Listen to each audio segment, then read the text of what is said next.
Hello everyone, welcome to another edition of card making on djsundry.blogspot.com. Today I'm making thank you cards. I need to make a lot of thank you cards for all the people who have helped out during the time of my surgery.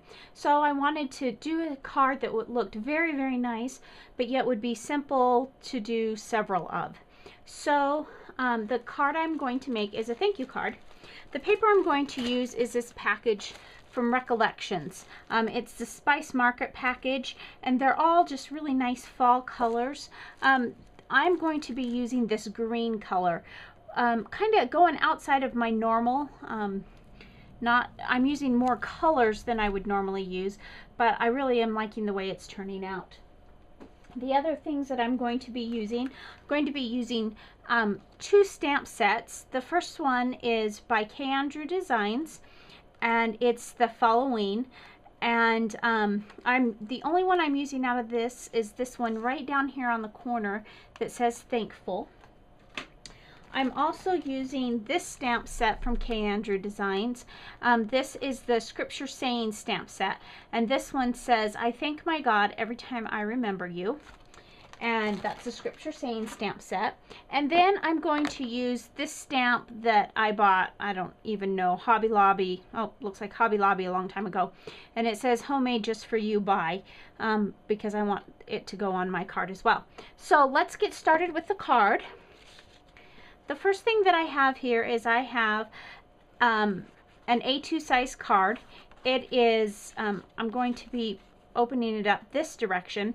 It is 4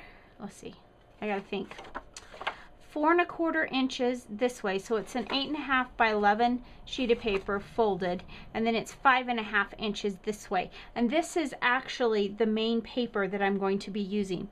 The first thing I want to do for this is I have my corner rounder here, and I want to cut the corners just along the bottom. So we'll do that right away. And then the next thing that I want to do is I want to ink up the edges of my card. The ink that I'm using for this, I'm only using one color of ink, and this is the Distress ink Gathered Twigs. It's from the Seasonal Distress that is a limited edition from Tim Holtz. And I am just going to ink up just barely, just to add just a little bit of color on the edges with this Gathered Twigs. My original plan was to use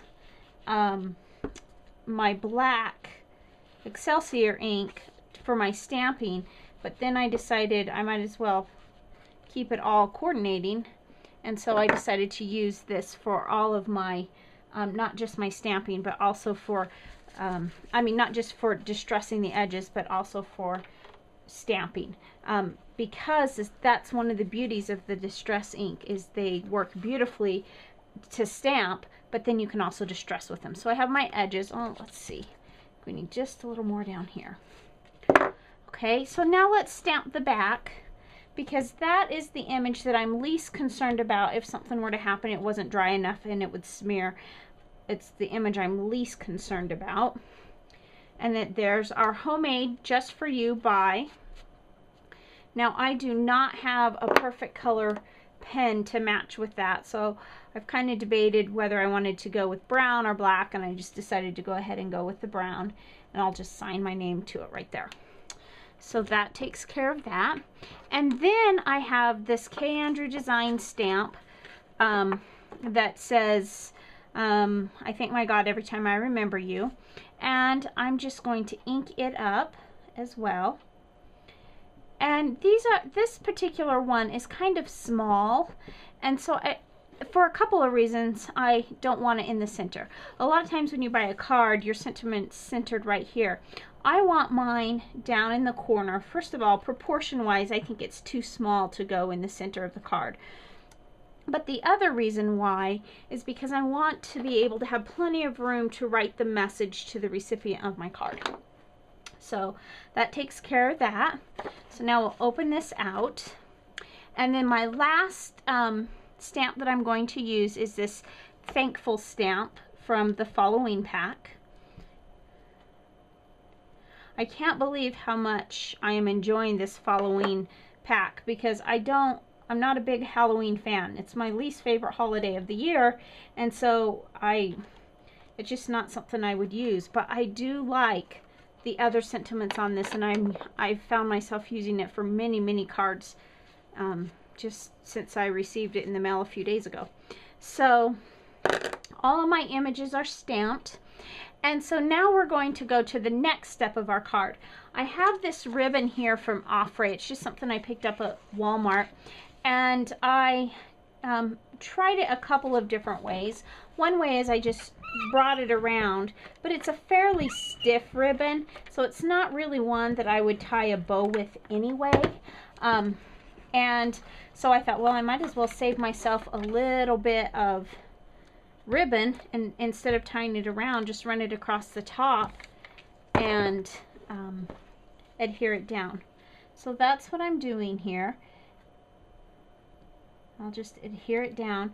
And you notice I haven't cut it yet because I'm trying to save as much ribbon as I can. And then I'll go back here and I'll just trim off this small little tail here. Didn't get quite enough adhesive. Let me grab my Tombow. There we go. And just trim it off right there. Now, if you saw my last Terrific Tools Tuesday, I told you that I haven't really used these new scissors very often yet, because since I got them, I just hadn't had much time to do crafting. I hadn't felt like it. And I have to say, I love them for ribbon. They cut ribbon beautifully. I've used them for that a lot. They may even replace my queen bees. So now I have my ribbon here. Now the next thing I did is I used my Cuttlebug and the Tim Holtz Rosette die, and I made this rosette. Now this is another trick. I've had this some of this card in the back of my mind for several days, and I knew that somewhere in my stash I have some fall paper that was all leaves, and I thought, well, that'll be kind of pretty because that'll give the fall colors, and I'm using leaves in the card.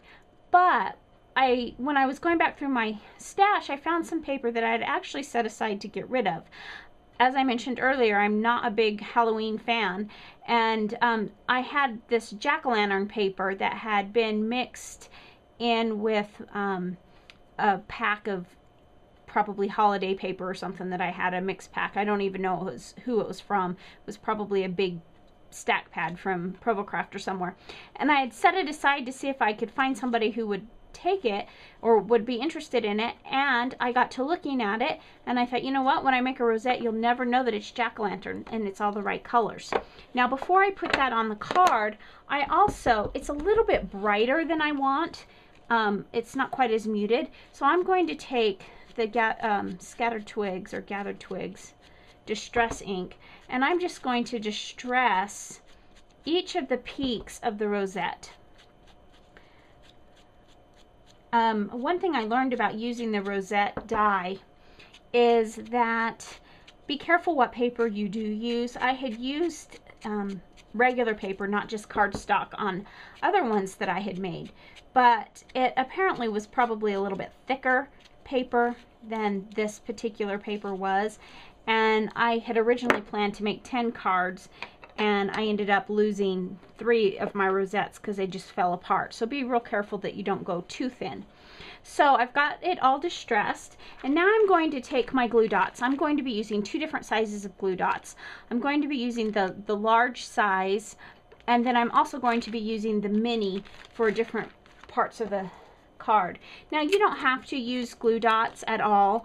I'm choosing to use them because I don't want the mess.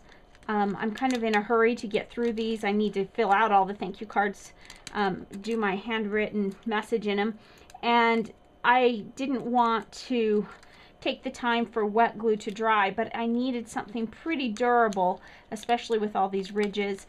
Didn't want to pull out the glue gun, but those are all options that you could use, your glossy accents, your quick dry, whatever you would like, but I just for this time decided to use the glue dots. So here we have our rosette in place. The card's almost done, actually. The next thing that I have here is I have some leaves. Now, I knew yesterday I was working on another project that I use leaves on, and if you have been to the blog, it's not on YouTube. I didn't do a video, but I did a treat can that I made for my husband, and I made it with a lot of fall leaves. And so knowing that I was going to be making all these thank you notes and then doing the fall leaves treat can, I cut a lot of these. I use the designer calendar on the September page. It has both the maple leaf and the oak leaf on there, and so I just cut a whole bunch of leaves at all different sizes, ranging from 1 inch all the way up to 1 3/4 inches, so that I would have lots of leaves, and so that I could just go with it and have fun with it and just have them to choose from. I went around the edges of the leaves with the seasonal distress ink. Now, I didn't just use the gathered twigs. I also used the rest of that pack, the ripe persimmon and the seedless preserves. And you know, you really don't see the purple, but it really adds a nice dimension to the leaves. I cut it in reds and blue, or reds and oranges and yellows and different pattern papers from my stash, and then I distressed them all, and so that gives us the leaves there. And then the last step to our card is I have this ribbon that I had picked up probably on clearance somewhere, probably from Michael's. It's a Martha Stewart's Craft, and it's pipe nylon, and I can't find anywhere on here that tells me what the color is. Oh, brick. There it is. It's a 3/16 inch ribbon, and it's almost has an organdy fill in the middle, but then it's edged in a darker color. And so I tied a little bow with that, and that is going to be our finishing touch. I thought about using twine, but I felt like the card was just a little, it just wasn't appropriate to use the twine. I just felt like the ribbon just made it look just that extra special touch. So, notice here I have a little bit of a mistake, but it's not too bad. So this is my finished card. Thanks for watching, and I hope you have a great day.